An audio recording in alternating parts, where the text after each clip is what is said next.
तो academy channel देखने वाले मेरे सभी प्रिय शिष्यों को प्यार भरा नमस्कार। कैसे हो दोस्तों? आज अपने 10वां वीडियो लेके उपस्थित हुए हैं, बाल्य अवस्था की विशेषताएं। इससे पहले हम 9 वीडियो के अंदर बाल्यावस्था और बाल विकास के बारे में पढ़ चुके हैं।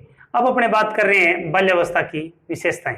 ठीक है, तो दोस्तों जैसे कि पहले जो वीडियो बनाए हैं, इससे पहले पुराने वीडियो भी है, लेकिन ये रीड के अंदर क्रमबद्ध तरीके से सारे के सारे वीडियो आपके लिए उपलब्ध करवा रहा हूं, ताकि जो छात्र नए जुड़े हैं उनको पूरी तरह से रीड के 500 यूनिट पढ़ने के लिए मिल जाए, और जो शहर से दूर हैं और गांव में हैं ताकि उनको आसानी से ये क्लासें मिल सके। दोस्तों मैं नए नए कंटेंट लेकर आया हूं आपके लिए, और नई नई चीजें लेकर आया हूं इनमें। और जब ऑब्जेक्टिव क्वेश्चन आपको दूंगा, पहला यूनिट पूरा हो जाएगा, तब पता चलेगा कि इसमें से प्रश्न कैसे बनते हैं और कैसे बनाए जाते हैं। काफी कई किताबों का सार है, उसको आपको पढ़ा रहा हूं। ठीक है, और आप नहीं तो YouTube के ऊपर अन्य जो वीडियो हैं उनके साथ तुलना करके भी आप लोग देख लेना। आज अपने पढ़ेंगे बाल्यावस्था की विशेषताएं। तो पहली जो विशेषता बता रहा हूं, जिज्ञासा की प्रवृत्ति तीव्र संसार को जान लेना चाहता है। यानी कि इस अवस्था के अंदर जो जिज्ञासा है वो बहुत प्रबल होती है, और पूरे वर्ल्ड को, संसार को, आजकल मोबाइल का जमाना है और टीवी का जमाना है, विज्ञान का जमाना है, इसमें पूरे संसार को वो कुछ क्षण के अंदर ही जान लेना चाहता है। जब तो जो बालक हैं वो मोबाइल को छोड़ना नहीं चाहते और उसमें से नई नई चीजों को जान लेना चाहते हैं, क्योंकि उसकी जिज्ञासा है वो इस अवस्था में शांत नहीं होती है। जैसे ही उसको मौका मिला, किसी घर पे भाई बंधु आया हो तो उसको मोबाइल उठा लेंगे और चलाना शुरू कर देंगे, और जिज्ञासा की प्रवृत्ति तीव्र संसार को जान लेने की रहती है इस अवस्था के अंदर। ये बहुत ही प्रबल प्रश्न है, एक बार फर्स्ट ग्रेड में आ चुका है। उसके बाद में दूसरा प्रश्न है, क्यों की सार्थकता को जानना चाहता है। हर चीज के अंदर वो क्यों चाहता है, क्या चाहता है, क्यों चाहता है। अब उसको पूछे कि जाओ आप अपनी दीदी के साथ दुकान पर जाकर आओ, तो वो जरूर पूछेगा क्यों जाऊं मैं दीदी के साथ, क्यों जाऊं। मैंने यहां पर नीचे एक लिखा है, कार्य और कारण में संबंध बिठाना। यहां पर क्यों जाऊं, शैशव अवस्था में क्या, कोई प्रश्न पूछता है क्या, और जो किशोर अवस्था है उसमें कैसे, और यहां पर क्यों जाऊं। अच्छा, उसके बाद में आज घर पे आंटी क्यों आई, देखो अच्छा बेटा ये 2 चैप्टर पढ़ ले, क्यों पढ़ूं। वो हर चीज का अर्थ जानना चाहता है, तो यहां पर क्यों की सार्थकता को इस अवस्था में जानना चाहता है, इसीलिए कार्य और कारण में वो संबंध बिठाने के बाद में आगे बढ़ता है, अन्यथा नहीं बढ़ता, जब भी तो घर में झगड़े होते हैं। उसके बाद में प्रतिलैंगिक आकर्षण कम होता है इस अवस्था में। प्रतिलैंगिक आकर्षण का मतलब यह है कि जो लड़कियां लड़कियों के ग्रुप में खेलना चाहती है और लड़के लड़कों के ग्रुप में खेलना चाहते हैं। शैशव अवस्था के अंदर बताया था, लड़कियां जो है वो लड़कों के प्रति आकर्षण का भाव के अंतर्गत मैंने बताया था आपको कि लड़की होगी तो दादा के पास, नाना के पास, पापा के पास, दादा के पास में रहेगी, ज्यादा रहेगी, कहने का मतलब है। और जो लड़का होगा तो मम्मी के पास, बुआ के पास, मौसी के पास, दादी के पास में रहना पसंद करेंगे। लेकिन इस अवस्था में प्रतिलैंगिक आकर्षण कम होता है। आप पार्क में जाना, वहां पर देखना बहन भाइयों का ग्रुप है और वो खेल रहा है, तो लड़कियां वो लड़कों को धक्का मारी, भाग जाओ आप यहाँ से, हम खेलेंगे यहाँ पर। तो यानी कि जो ग्रुप है, लड़कियों का अलग ग्रुप होगा, लड़कों का अलग ग्रुप होगा। तो यहाँ पर प्रतिलैंगिक आकर्षण जो होता है वो बिल्कुल ही कम होता है इस अवस्था के अंदर। उसके बाद में बहिर्मुखी व्यक्तित्व का विकास होता है। इस अवस्था के अंदर बालक जो बाहरी मूर्त रूप संसार है उसको जानना चाहता है और उसमें मूर्त बिठाना चाहता है। बाहरी चीजों को जान के और उन पे कमेंट देना चाहता है, उन पर बोलता है। बाहरी मुखी का मतलब यह होता है, बाहरी संसार को, कार बहुत सुंदर है, मोटरसाइकिल बहुत सुंदर है, उसको जान के और उसके ऊपर कमेंट देना, पापा कार बहुत सुंदर अपने लेकर आएंगे, इसके अंदर ये चीज है। उसकी जो पिक्चर अपने दोस्त से सुनी वो अपने पापा को बताने का प्रयास करेगा, ताकि पापा कन्विंस हो जाए और वो गाड़ी लेकर आए इस अवस्था के अंदर। तो जो बाहरी मुखी का मतलब होता है जैम्पू न होना, बाहरी चीजों के साथ जुड़ जाना। इस अवस्था के अंदर आपको बताया ना, जिज्ञासा की प्रवृत्ति बहुत ही तेज होती है और वो बाहरी मुखी बहुत जल्दी बन जाता है। आगे संग्रह की प्रवृत्ति भी इस अवस्था में बहुत अधिक होती है। बच्चों को मेले में ले जाओ, दशहरे के मेले में, या वैसे गांव के अंदर या शहर में मेला लगा हुआ तो ले जाना। लड़कियां क्या लेकर आएगी, डॉल लेकर आएगी, छोटे छोटे खिलौने लेकर आएगी, उनको सजाएगी। ठीक है, उसके बाद के अंदर जो लड़का है वो क्या लेकर आएगा, हनुमान जी वाली गदा लेकर आएगा, नकली पिस्टल लेकर आएगा, फोन लेकर आएगा, यानी कि जो लड़का है वो विध्वंसात्मक आक्रामक जो हथियार हैं उनको देखना और रखना पसंद करता है, जबकि लड़कियां बड़ी ही शांति प्रिय और उन चीजों को देखती है और अपनाती है। यहां पर एक बात और बता देता हूं, अनुकरण। देखो लड़कियां जो है वो अपनी माँ बाप की छवि, अपनी माँ की छवि माँ बनने का प्रयास करती है, वैसे वैसे दिखना। वैसे अकेली होगी तो ड्रेसिंग टेबल के आगे खड़ी हो जाएगी और साड़ी बांधेगी, लिपस्टिक लगाएगी, बिंदी लगाएगी। छोटी जो बच्ची है 6 साल से 12 साल के बीच में, और घर के अंदर छोटा भाई है तो उसको कहेगी हाँ बैठ जा बेटा, मैं तेरे लिए दूध लेकर आ रही हूँ। ऐसी हरकतें करती है इस अवस्था के अंदर। जो लड़का है वो पापा बनने का प्रयास करेगा, झूठी मूठी मोटरसाइकिल किक मारेगा, और आपको बताया दादा है उस प्रकार की हरकतें करने का प्रयास करेगा, टीचर है वैसी हरकतें करेगा। और जो लड़की है वो मैडम बनने का प्रयास करती है, कभी भी घर में, कभी इधर चेयर होता है उसको डंडा मारेगी, कभी इधर चारपाई के, मीनाक्षी चुप हो जा, पढ़ नहीं सकती क्या, तेरे को नंबर काट दूंगी, ऐसे बातें करती रहती है इस अवस्था में, यानी नकल की अवस्था में। उसके बाद में संवेगों पर नियंत्रण करना सीख लेता है और आदतों का निर्माण इसी अवस्था में होता है। बड़ी आदतें जो है, गंदी आदतें इसी अवस्था में। संवेगों पर नियंत्रण करना कैसे सीखता है, आपको पता होगा, पापा ने चांटा मारा बेटे के, जब पानी लेके नलायक ना हो तो उसको गुस्सा तो बहुत आ रहा है, भाई पापा ने चांटा मारा और पानी मंगवाया, लेकिन वो गुस्से को पानी की तरह पी लेता है और चुपचाप सुबह के अंदर ही अंदर भरता हुआ पापा को पानी का गिलास ला देता है। इस बात से क्या साबित हुआ कि वो संवेगों पर नियंत्रण करना सीख जाता है। आपने ये भी देखा होगा कि जब मास्टर पिटाई करता है तो मास्टर को तो कैसे कह नहीं सकता, और पार्क में जाके और जो गुलाब का फूल है उसके ठोकर मारेगा, ईंट के ठोकर मारेगा, वो गुस्सा उस पर तो जरूर निकाल देगा, लेकिन उस अवस्था में वो संवेग को नियंत्रण में कर लेता है इस अवस्था में। उसके बाद में यहां पर बताया आदतों का निर्माण होता है, चोरी की आदत पड़ती है इस अवस्था में।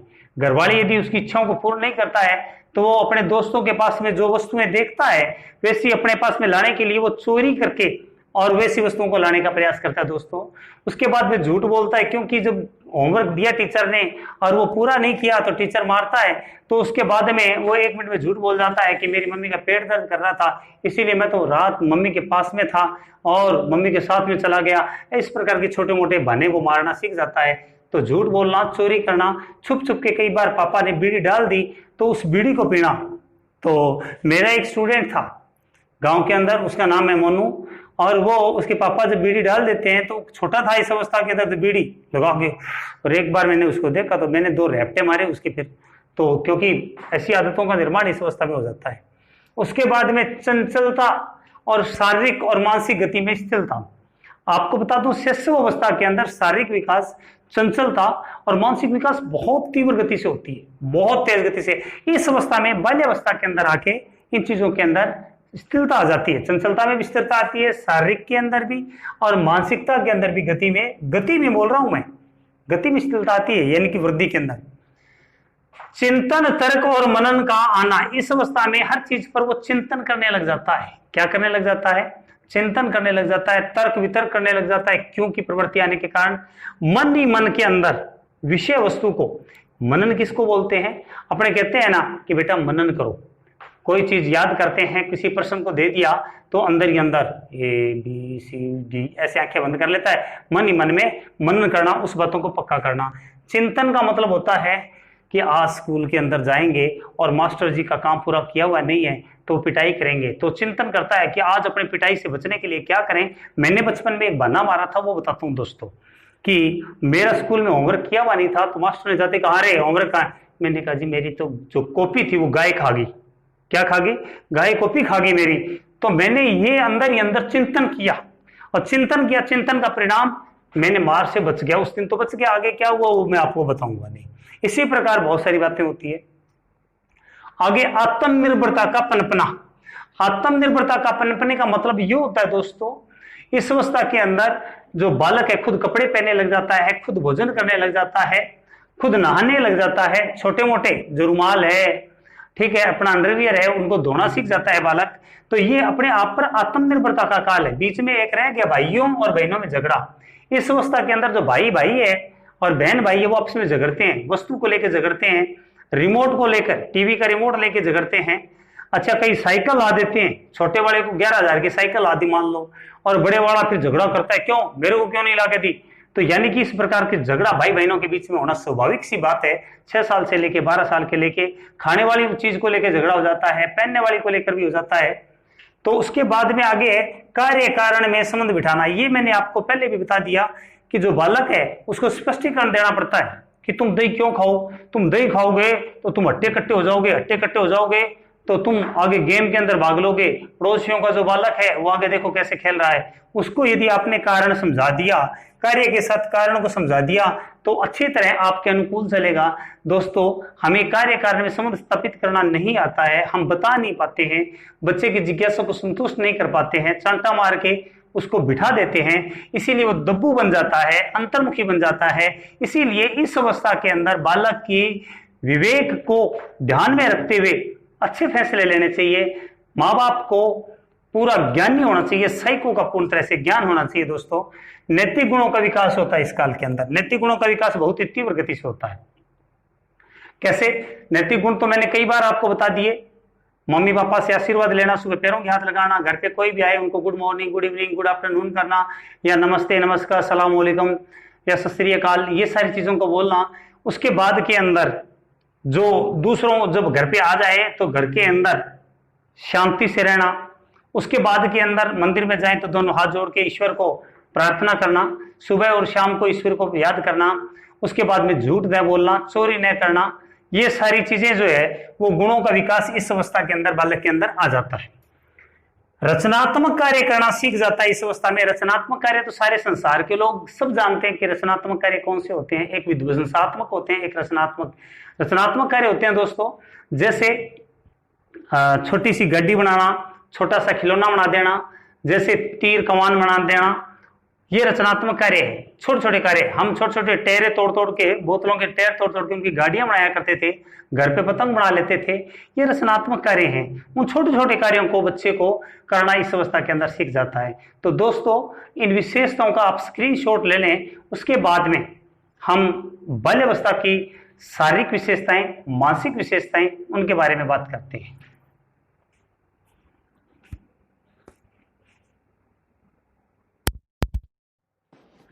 तो दोस्तों, अब अपने बात करते हैं बाल्यावस्था के शारीरिक विकास की। किसकी? बाल्यावस्था के अंदर जो शारीरिक विकास हुआ है उसके बारे में अपने बात करते हैं। तो यहां पर सबसे पहले है लंबाई। क्या चीज है? लंबाई है। इस अवस्था के अंदर जो बाल्यावस्था 6 से 12 साल की है, इस अवस्था के अंदर जो बाल्यावस्था है इसमें 5 से 6 सेंटीमीटर, 5 से 6 सेंटीमीटर प्रति वर्ष लड़के या लड़के की हाइट बढ़ती है। आपको बता दूं, इस अवस्था में शारीरिक जो विकास है वो धीरे होती है। शारीरिक वृद्धि इस अवस्था में धीरे होती है। 5 से 6 सेंटीमीटर प्रति साल होती है। वैसे 5 साल के बाद में 6ठे साल के अंदर ये अवस्था शुरू हो जाती है, तो उससे भी याद आप क्या रह सकती है। इस अवस्था के अंत में लड़कियां बड़ी हो जाती है तुलना में लड़के के। आपको पता है, जन्म के समय जो लड़कियां हैं वो लड़के से कम वजनी और कम लंबी होती है। बताया था मैंने शैशव अवस्था में।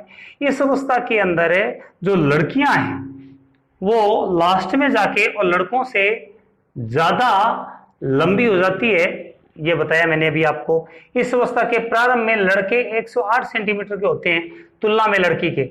लड़की 107 सेंटीमीटर की होती है। जब ये 6ठा साल शुरू हो जाता है, 5 साल पूरे हो जाते हैं, उस अवस्था की बात कर रहा हूं मैं। लेकिन जब ये 12 साल पूरे हो जाते हैं तो जो लड़कियां हैं, लड़के हैं वो 138.3 सेंटीमीटर लंबे हो जाते हैं, जबकि लड़कियां इससे ज्यादा लंबी हो जाती है, 139.2 सेंटीमीटर हो जाती है।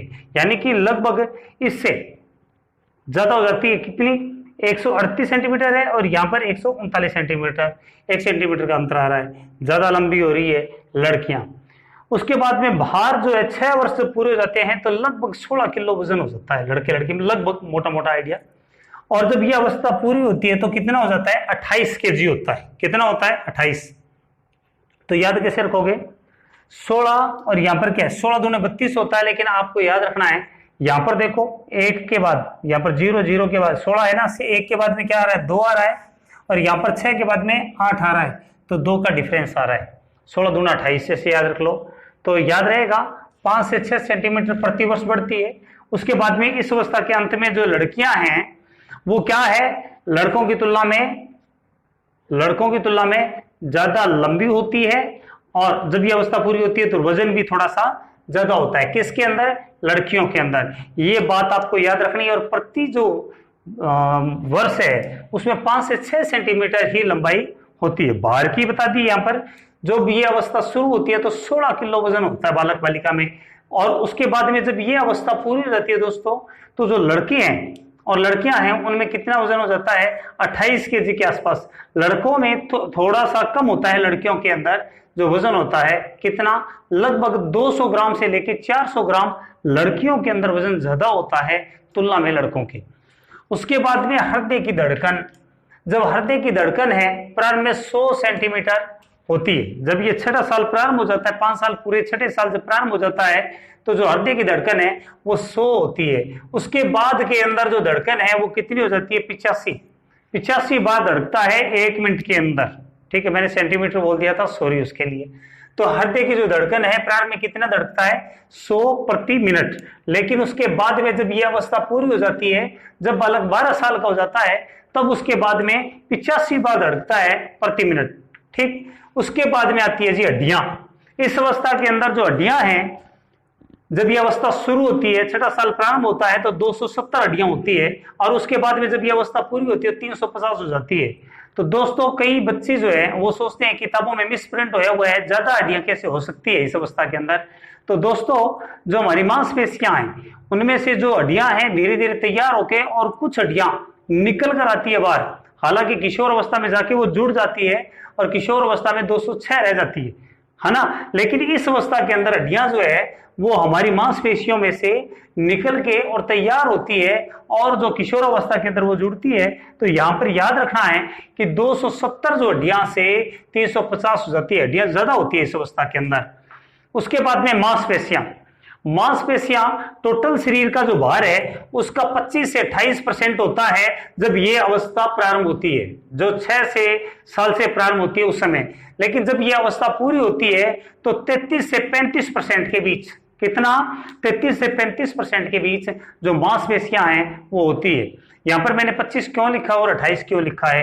जब ये प्रारंभ होता है तो जो लड़का है उसमें लगभग 28% और लड़कियों में 25%। लेकिन जैसे ये पूरी होती है अवस्था, लड़कों में 33% और लड़कियों में 35% मांसपेशियों का भार होता है टोटल शरीर के। ठीक, उसके बाद में श्वसन क्रिया। जब ये अवस्था प्रारंभ होती है तो जो श्वास है 1 मिनट के अंदर 25 बार लेता है बालक। देखना श्वसन क्रिया तेज होगी, लेकिन जैसे जैसे उसकी उम्र बीतती है और 12 साल का हो जाता है तो 1 मिनट के अंदर 16 बार श्वास लेता है। तो ये श्वसन क्रिया के बारे में बताया। और जब ये अवस्था पूरी हो जाती है तब उस समय उसके मुंह के अंदर जो दांत है उनकी संख्या कितनी हो जाती है? 28। ठीक, 16 दांतों से 28 दांतों तक वो पहुंच जाता है। 28 दांत इसके मुंह के अंदर होते हैं। तो ये अभी आपको शारीरिक विकास बताया है, किसका? शिशु अवस्था का शारीरिक विकास बताया है। अब आगे आपको मानसिक विकास के बारे में बताने जा रहा हूं, अभी आप स्क्रीनशॉट ले लें।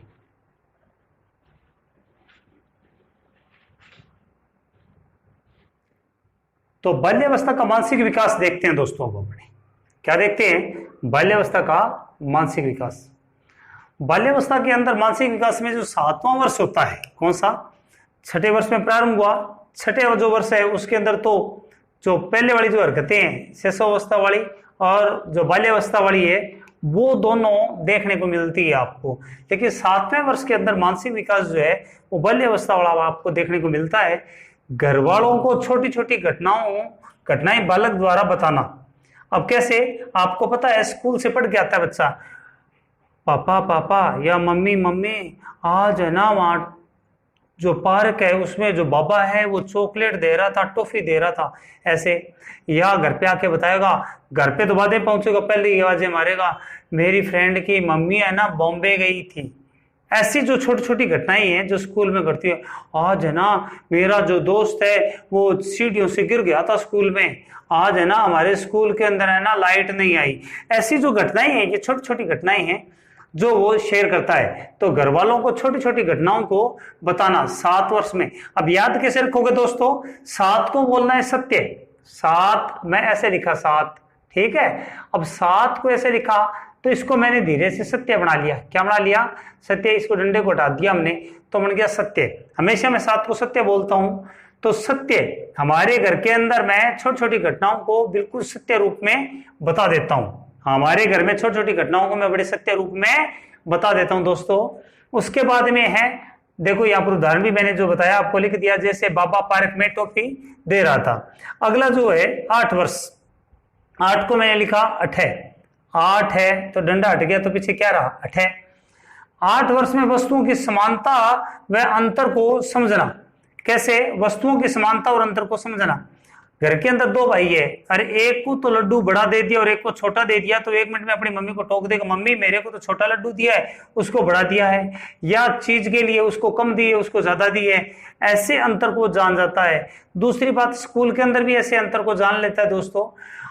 मम्मी मैडम सुंदर बहुत है लेकिन पढ़ाती सुंदर नहीं है, मारती है, तो इस अंतर के अंदर होगी ना, तो मैडम सुंदर है पर पढ़ाती अच्छा नहीं है, ये अंतर है। वस्तुओं की समानता होगी भी कम ज्यादा दी, और दूसरी बात है अंतर को भी समझता है। हमारा जो मास्टर है वो काला है लेकिन पढ़ाता बहुत अच्छा है, ये दोनों जो अंतर चीजें हैं। इस प्रकार के अंतर को यहां पर वो समझता है। 8 का मतलब 8 है, वस्तुओं का अंतर। कैसे याद रखोगे? 8 जितने भी बच्चे पढ़ने के लिए आते हैं वो वस्तुओं के अंतर को जानते हैं दोस्तों। उसके बाद में 9 वर्ष, समय दिन और दिनांक को समझना। समय दिन और दिमाग को, 9वां वर्ष है, उसके अंदर बालक जो है समय को, दिन को, दिनांक को, दिन को, वर्ष को समझने लग जाता है। जब बर्थडे आता है तो पहले ही बच्चा जो है घर वालों से गिफ्ट मांगना शुरू कर देता है, मेरे को इस बार ये लाके देना, इस बार ये लाके देना, तो इसका मतलब वो दिनांक को समझता है। उसके बाद के अंदर आज संडे है, मम्मी छुट्टी है हमारे स्कूल के अंदर, तो डे को भी समझता है। उसके अलावा आपको पता है इस वर्ष मम्मी दीपावली कब आएगी, होली कब आएगी, ये बातें बोलता है। तो यानी कि ये समय के बारे में जानने लग गया, दिन के बारे में जानने लग गया, वर्ष के बारे में भी जानने लग गया। तो यहां पर ये लिख दिया मैंने, समझना, बर्थडे, होली, दीपावली आदि। तो 9वें वर्ष के अंदर, तो क्या 9वें वर्ष के अंदर वो दिन दिमाग को समय को समझने लग गया? बोला नो सर। क्या आप दिन दिमाग समय को जानते नहीं हो? बोला जानते हैं सर। या नो सर, नो को आप नहीं, यहां पर नो सर। क्या आप महीना वर्ष क्या जानते नहीं हो? No sir. अब उसके बाद में है 10वां वर्ष है, इसके अंदर वो द्रुत गति से, बड़ी तीव्र गति से किताब को पढ़ता है, कहानियों को पढ़ता है, याद करता है ना। जैसे मैं आपको बताता हूं, एक बार की बात है, एक कक्षा के अंदर एक बालक था, वो पढ़ रहा था, ये फटाफट पढ़ने लग जाता है। पहले तो वो जोड़ता है, लेकिन अब जब भी इस अवस्था के अंदर जब 10वां साल है तो लगभग बालक 4थी क्लास में पहुंच जाता है। इस क्लास के अंदर once there was a crow, he was a very thirsty, इस प्रकार की जो कहानियां हैं वो बड़ी तीव्र गति से याद करने लग जाता है 10 वर्ष में। तो याद कैसे रखोगे दोस्तों? 10 को बोलना है 10 मुंह। रावण के 10 मुंह थे, इसीलिए बड़ी तेज गति से वो कहानियां याद कर लेता था। रावण के कितने मुंह थे? 10 थे, इसीलिए तेज गति से वो कहानियां याद कर लेता था। 11वां वर्ष है, कठिन शब्दों को समझना, निरीक्षण करना और विकास करना। कठिन शब्दों को समझना, किसको समझना दोस्तों? कठिन शब्द है उनको समझने लग जाता है, उनके अर्थ को जानने लग जाता है। एक होता है निरीक्षण, एक होता है परीक्षण। निरीक्षण किसे कहते हैं भाई? जब अपनी इंद्रियों के द्वारा, आंख के, कान, नाक, जीभ, त्वचा के द्वारा जब किसी का जांच करता है, परीक्षण करता है, निरीक्षण करता है, वो देखता है, वो सारी चीजें जानने लग जाता है। कठिन शब्दों को निरीक्षण करना सीख जाता है कि कौन क्या कर रहा है, और उनको याद भी, आपको पता है बाल्यावस्था में याद रहना शुरू हो जाता है। तो यहाँ पर 11वां साल, तो कठिन शब्दों को जानना। देखो दोनों डंडे हैं, 2 डंडे पड़ेंगे तो कठिन शब्द जानने लग जाओगे। यहाँ पर 2 डंडे हैं, देखो 1 और 2, 11 डंडे पड़ेंगे तो आपका निरीक्षण बढ़िया हो जाएगा और कठिन शब्द जानने लग जाओगे। 12वां वर्ष है, कार्य कारण में संबंध स्थापित करना शुरू कर देता है। बच्चा मूवी देख के आया थिएटर के अंदर आके और 70% उस फिल्म की मूवी बता देता है। मेरे जो चेले हैं, पक्के चेले, वो वीडियो में या थिएटर में जो मूवी देख के आते हैं तो बता देते हैं। छोटे छोटे चेले हैं, वो बता देते हैं कि फिल्म की 70% हुबहू स्टोरी मेरे को बता देते हैं। तो यहाँ पर कार्य और कारण में संबंध स्थापित करना ये भी सीखते हैं, घटना का 70% का वर्णन कर देना, समस्या समाधान की क्षमता का पनप जाना, खुद ही अपने लेवल पर समस्या का समाधान कर देते हैं। एक दोस्त दो दोस्तों के झगड़े को सुलह करवा देता है, दोस्ती करवा देता है, समस्या का समाधान कर देता है छोटी छोटी घटनाओं का। और कार्य कारण, बहुत बड़ी घटनाओं का तो नहीं, छोटी छोटी घटनाओं का कार्य कारण में भी संबंध स्थापित करता है, करना शुरू कर देता है कि मेरे को अपनी बहन के साथ दुकान पर क्यों जाना है, ये संबंध स्थापित हुआ। संबंध स्थापित करने लग जाता है तो उसके घर वाले उसको बोलते हैं कि बेटा तेरी बहन का तू सिक्योरिटी गार्ड है, कोई रास्ते के अंदर कुछ बोले तो बस देख लेना तू। तो यानी कि बहन को डर लगता है और उसको डर नहीं लगता, तू मजबूत है, टकटा है, इसलिए जा। तो कार्य और कारण दोनों के संबंध यहाँ पर 12वें साल के अंदर वो जान जाता है। देखी गई घटना का 70% याद रहने लग जाता है। तो यहाँ पर कार्य कारण आपको याद रखना है। जब भी घर से बाहर जाते हैं, 12 को बाहर जाते हैं, हम कार्य कारण का संबंध स्थापित कर लेते हैं। क्या करते हैं? संबंध स्थापित कर लेते हैं। तो दोस्तों यह आपको बताया मानसिक विकास। अब इसी का साथ के अंदर सामाजिक विकास, भाषा विकास भी उसके अंदर ही आ जाएगा। यह भी मैं आपको बता देता हूं, आप एक स्क्रीनशॉट ले लें इसका।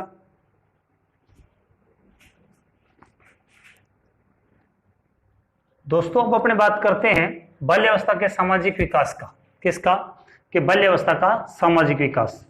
दोस्तों सामाजिक विकास का मतलब है समाज के अंदर बालक किस प्रकार घुलता मिलता है और वो समाज के अंदर, परिवार में, घर के अंदर वो किस प्रकार रहता है। बालक जो इस अवस्था के अंदर, बाल्यावस्था के अंदर, मैंने आपको बताया था ये लड़कपन एज है, भाई बहनें लड़ते रहते हैं इस अवस्था के अंदर, उन्हीं सारी चीजों के ऊपर। तो पहला तो सबसे पहले ये संवेगों पर नियंत्रण करना सीख जाता है। और मैंने थोड़ी देर पहले दूसरी जो अवस्था बताई थी इसके अंदर और उसकी विशेषताओं के अंतर्गत आए थे, जब मैंने बात भी बताई थी कि संवेगों पर नियंत्रण करना सीख जाता है। घर वाले किसी काम के लिए बोलते हैं और उसका मन नहीं करता, फिर भी वो उस काम को करता है। सुबह सुबह 8 बजे बच्चे के उठने की प्रबल इच्छा रहती है कि मैं 8-9 बजे उठूं, लेकिन घर वाले 6 बजे जगा देते हैं उसके मार के चांटा। तो बच्चा का मन तो बहुत बुरा करता है कि मेरे को कोई ना उठाए, लेकिन फिर भी उठ जाता है और घर वाले जैसे कहते हैं वैसे करता है। इस बात से साबित होता है कि वो संवेगों पर नियंत्रण करना सीख जाता है। दूसरी बात है द्वेष की भावना विकसित हो जाती है। आपने देखा होगा 2 भाई होते हैं या 2 बहनें होती है, भाई बहन होती है, वो छोटी छोटी बातों पर झगड़ते रहते हैं। कई बार तो कई दिन तक बोलते भी नहीं है, नालायक होते हैं वो बिल्कुल। लेकिन ये अवस्था ऐसी है, इस अवस्था के अंदर किसी वस्तु को लेके, किसी चीज को लेके और किस खाने पीने वाली चीज को लेके, और या प्यार एक दूसरे को ज्यादा मिल रहा है तो उसको लेके कि मम्मी उसका पक्ष ज्यादा कर रही है, पापा उसका पक्ष ज्यादा कर रहे हैं, दादा उसका पक्ष ज्यादा कर रही है, दादी उसका पक्ष ज्यादा कर रही है, तो उस अवस्था के अंदर क्रोध और द्वेष की भावना उसके अंदर विकसित हो जाती है। इसीलिए घर वालों को इस अवस्था के अंदर बालकों के ऊपर विशेष ध्यान रखना चाहिए, स्नेह अनुकंपा बनाए रखनी चाहिए। उसके बाद में सफलता से भय लगने लग जाता है इस अवस्था के अंदर। सॉरी, गलत बोल दिया, सफलता से नहीं, असफलता से। असफलता से भय लगने लग जाता है कि जब रिजल्ट आता है तो दूसरे दोस्तों से नंबर यदि कल कम आएंगे तो बुरा लगेगा, दूसरे दोस्त मेरे को टोकेंगे। तो वो सफल होना चाहता है किसी भी काम के अंदर, चाहे वो दौड़ हो, चाहे खेल हो, चाहे पढ़ाई हो, किसी भी चीज के अंदर वो फर्स्ट आना चाहता है। और रोने भी लग जाता है कई बार बच्चा इस अवस्था के अंदर जब वो असफल होता है। तो इसीलिए असफलता से भय प्रारंभ हो जाता है। शेष अवस्था में भय प्रारंभ नहीं होता। मैंने ये भी कहा था शेष अवस्था के अंदर जो बालक जो है इस अवस्था के अंदर तो ये कहता है ये पढ़ाई बनाई किसने थी, पढ़ाई पढ़ूई से, असफलता से जो है उनको कोई फर्क नहीं पड़ता। बहिर्मुखी होना लग जाता है। बहिर्मुखी होता है बारी ताम झाम के प्रति अपने दिल और दिमाग को लगाना, उसके ऊपर एनालिसिस करना, किसी भी चीज को जब तक तोड़ के उसको जानना इसके अंदर क्या चीज है, सूर्य से हमें प्रकाश कैसे मिलता है, उसके बाद में पक्षी आकाश में उड़ते हैं हम क्यों नहीं उड़ते, ऐसे तर्क, और उसके बाद में उनके साथ संबंध जो मूर्त रूप सामने हैं उसके पूरी विशेषताओं को वो जान लेना चाहता है। उसके बाद में समलिंगी के साथ खेलना। समलिंगी का मतलब है दोस्तों लड़का लड़कों के साथ और लड़की लड़की के साथ गैंग बना के खेलते हैं, और कोई भी गेम समय समय के अंदर इनकी हॉबी परिवर्तित होती रहती है, कभी कोई सा गेम कभी कोई सा गेम करता रहता है।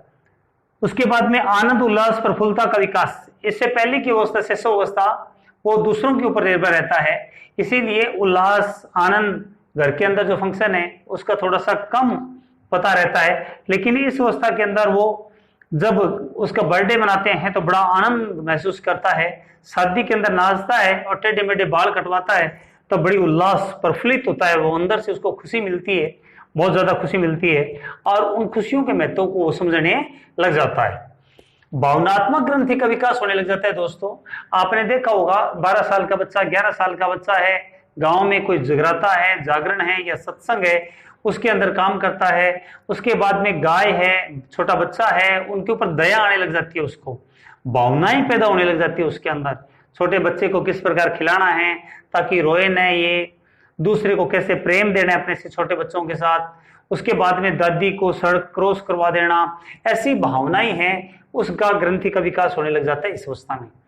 इच्छा पूर्ति न होने पर निराशा, जब बालक जो है और उसको कोई चीज नहीं देखना गंदा सा मुंह बना लेता है, ऐसा दुखी सा हो जाता है, इसीलिए जो पेरेंट्स होते हैं वो उसको वो चीज दिला देते हैं। हमारे छोटा सा बेटा है और बाजार जब जाते हैं वो चीज मांगता है और जब उसकी मम्मी उसको दिलाती नहीं है तो गंदा सा मुंह कर लेता है वो। मैं समझ जाता हूँ कि इसके मन में बात निराशा के जो घर हैं वो कर गए हैं, तो फिर मैं उस वस्तु को दिलवाता हूँ उसको।